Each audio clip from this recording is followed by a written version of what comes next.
Okay, so it's a day or two before Dorian, August 31st, 2019.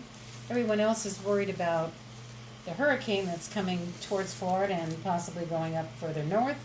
And I'm getting ready to do an acrylic pour on the new tabletops that we're making into TV stands. What I'm going to do is I'm going to do a Granite Look, and it's going to be a base of half black that has Floetrol in it, and half bare paint that has Floetrol and GAC 800 and a little bit of glue, and this is a house paint, and I'm going to be doing it in a crisscross banner type style. And then I have mixed in my pour cup, I have mixed Mars Black, gold, a little bit of silver, some bronze, some more of the bare paint, and metallic copper. Little splash of white as well. So that's what you're looking at in here. And it looks like it's about 10 ounces of paint. Now it doesn't seem like that's going to be enough, but for a granite pour, I really don't want to overwhelm it. I want to spread it out a little bit more. And I will be using the OXO omelet knife to mix the black, or to spread the black and the beige bare paint as a base coat. Now all I'm going to do is take this, and you won't be able to see it because the tabletop is already black. And I've put down as much as I can here. There's just a drizzle left, so I'll pour that out. And see if I can get a little bit more of it out of here, because I'm not going to be able to use it after that, so I might as well use it on this one. And put that on one side, and then I'm going to go over to the other side, and I'm going to put down a base of the bare house paint on the other side. Not going to mix them together. It's going to be kind of like kind of marbly. Okay, and this is a little fluid, so hopefully it won't all run off. But you'll be able to see me pour in a moment. What I'm going to do first is I'm going to not knock my pour paints over, just move those out of the way, and spread out the base coat so the pour colors have somewhere to move. Now this time I got smart and I put it on a turntable, so hopefully I won't hit any paints on the way. And get this spread out, and as you can see, it makes a nice, this omelet knife makes it so easy to move the paint around. I'm trying to use just one side so I can do the black side and not have them get muddy. So what I'm doing is just being a little bit, it's a little weird, but it's not too bad. Okay, now that's the beige side. Now I'm going to go over to the black side. You won't be able to see too much of this, but you might be able to tell that there's paint moving around on the tabletop. I mean, not hit my pour cup. And all I did was mixed my paints with Floetrol, GAC 800, and then the acrylic paints. Now I've covered this pretty much across the entire tabletop, so it's part black, part beige, and hopefully I didn't miss any spots because it's a black background. And there we go. I'll get this part off over here, and if they melt a little bit, it's okay, because I have both of these colors in the pour cup that you see right here. Now in here, all I did was pour each color in individually, and what I'm going to try to do is start at one end and then do larger ribbons,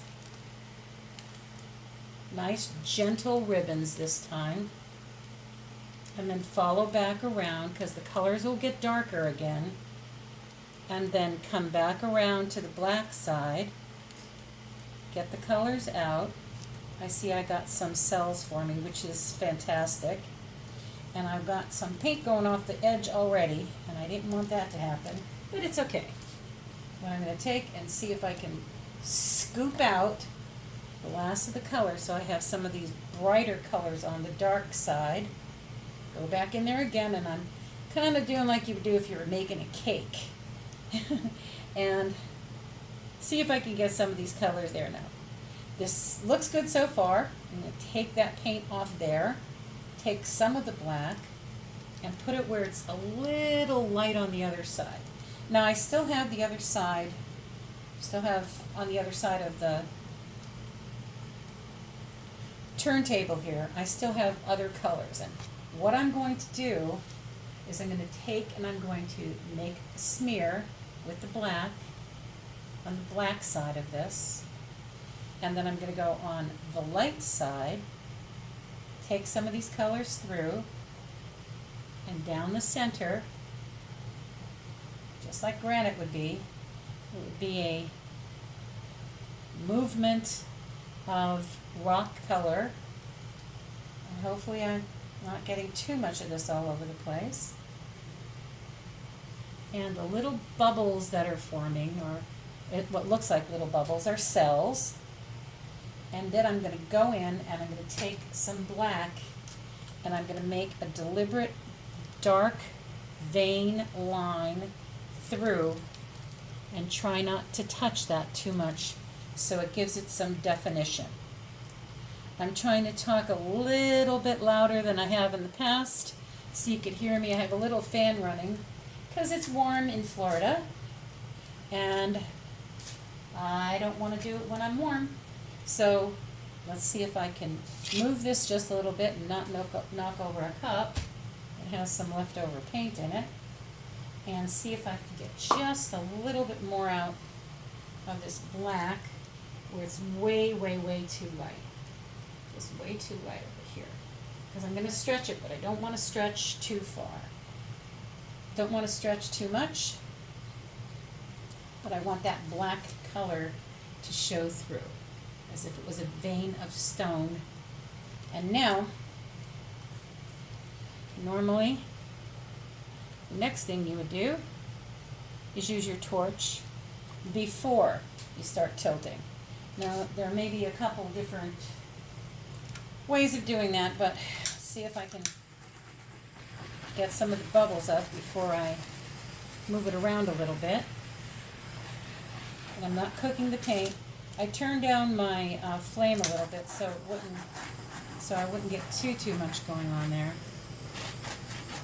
But I'll see if I can tilt it off a little bit and get the colors to blend. Now, this looks a little different than the ones that I did before. Thank God I didn't drop that napkin in there. So what I'm going to do is I'm just going to take and tilt it slightly.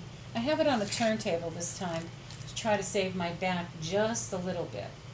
But what I'm going to try to do is very slowly tilt that. Now I'm not loving what's going on in here. I'm not sure what that is. So I'm going to take a smaller little scoop rather than the big spatula. And I'm just going to run it through here.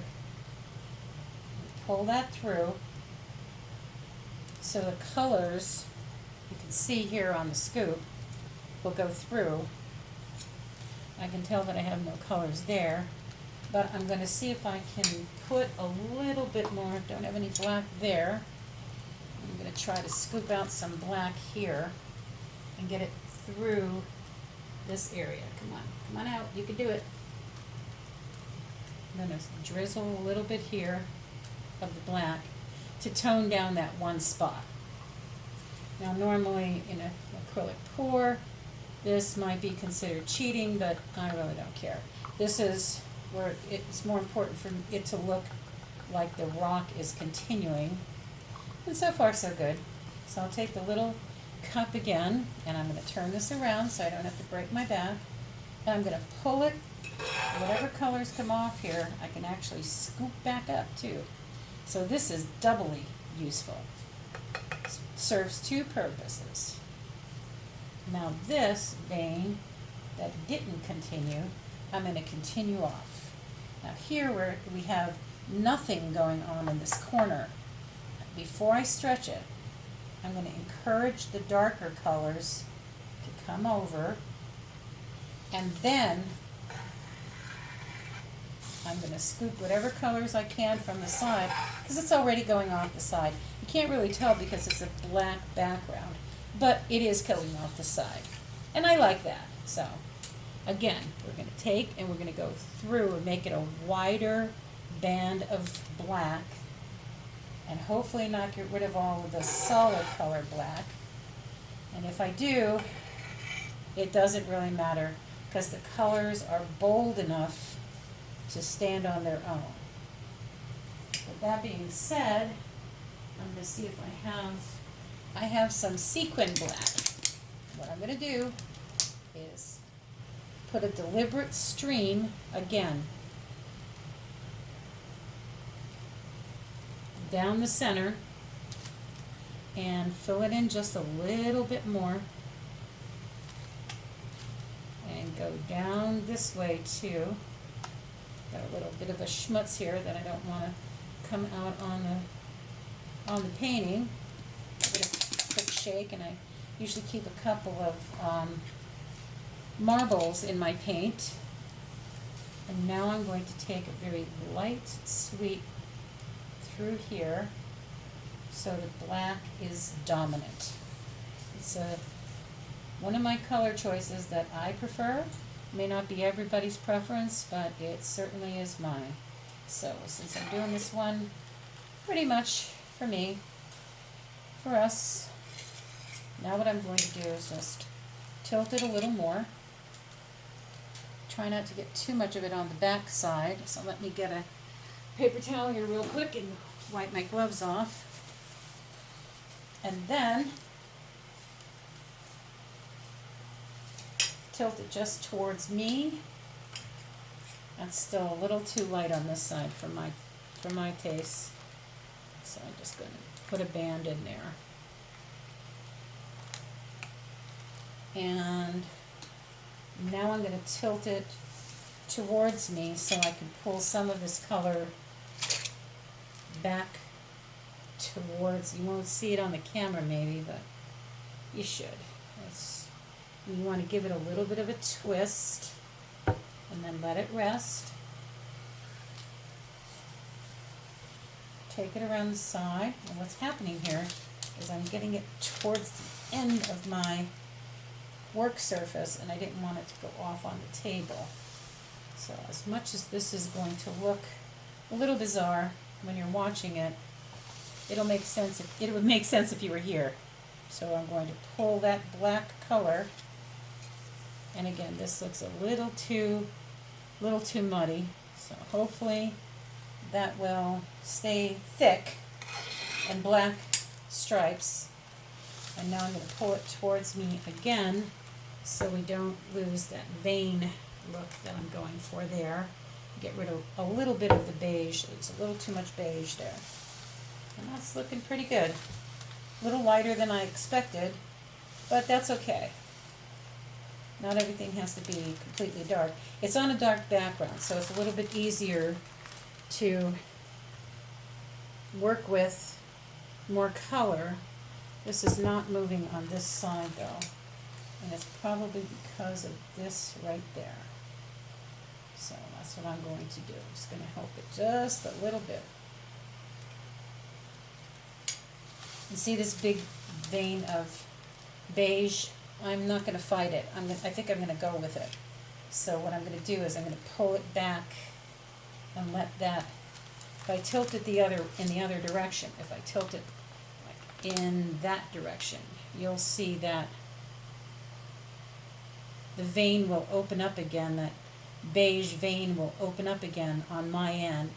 And what it'll give is a little bit easier to see. I'm not sure. I'll bring it back this way again. Boy, these are heavy tops. And what happens when you have a heavy top is your hand wants to stop holding it, and it ends up. No, that's pretty good. I'm happy with that. It has a definite granite look to it. In fact, I may give this a little bit of a shot of the bear's paint here so it has more of a vein on this side that didn't quite have. So I'm going to just scoop it in there. Not scoop, but just pour it on there. Take my other little scoop over here that is clean, and now just drag it back softly.